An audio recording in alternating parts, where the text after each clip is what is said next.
Let us spend some time with today's Gospel, even if from a strange angle. Yesterday, at the Margaret Beaufort Institute of Theology, in one of the MA degrees, there was a lecture on artificial intelligence, the ethics of artificial intelligence. This was a most stimulating session and discussion. A young scholar, Thomas, gave an introduction into the approaches of how to design artificial intelligence systems from an ethical point of view. And there was a Q&A time when people raised their questions from their own experiences. And as a priest, living in a world which is increasingly dominated by technologies of artificial intelligence, I collected my own questions. And one of them was that when artificial intelligence is designed, is this question raised seriously that how, when we interact with artificial intelligence as users and designers, particularly as users, how does it alter our own understanding of who we are as human beings, what we are dependent on?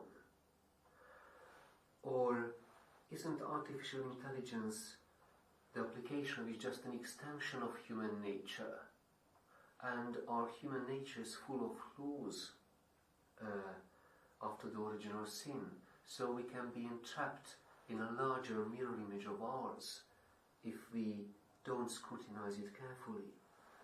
But the most interesting part of the discussion was when he explained that many designers of this technology today want to incorporate those experiences, the experiences of those groups and people which are marginalized and unlistened to, like ethnic minorities, or the voice and needs of nature, to design technologies when we cause the less harm to nature. And somehow the idea occurred, or the question occurred in me, that what if the experience not only of religious people, but what if the experience of God among us humans is excluded, and we don't put it as an input into these systems? What I mean is that the way God communicates with us, what God needs and thoughts and desires, as it were, are about creation and history. If we don't take into account how God reveals himself, I called it a divine experience of history and of us humans, if it's not part of this growing new technology and intelligence. Because surely if those values, which are values for God, which are values for God for us, if they are incorporated into the design of these technologies, then different decisions are made by those algorithms or those groups who use these algorithms as their advisors in their decision makers. Or just imagine if the values which the popes mention in their encyclical letters in the church about common good, about faith, about our communion with the triune God, if it's incorporated, how those artificial intelligence would come up with suggestion about decisions and issues. And actually, even if it's just a sketchy thought, I think it corresponds well with today's Gospel. It can be read, Zakeus Zakeus' way of thinking can be read what happens when there is this divine input. And just let us have a look at what happens to Zakeus. Zakeus hurried down from the tree joyfully when he learned that Jesus, whom he knows, is coming to his house and shares with him table and thought. And then Zakeus came up with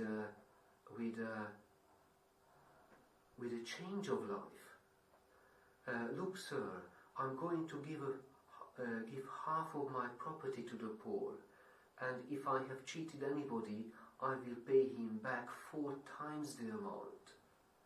And Jesus said to him, today salvation has come to this house, because this man too is a son of Abraham.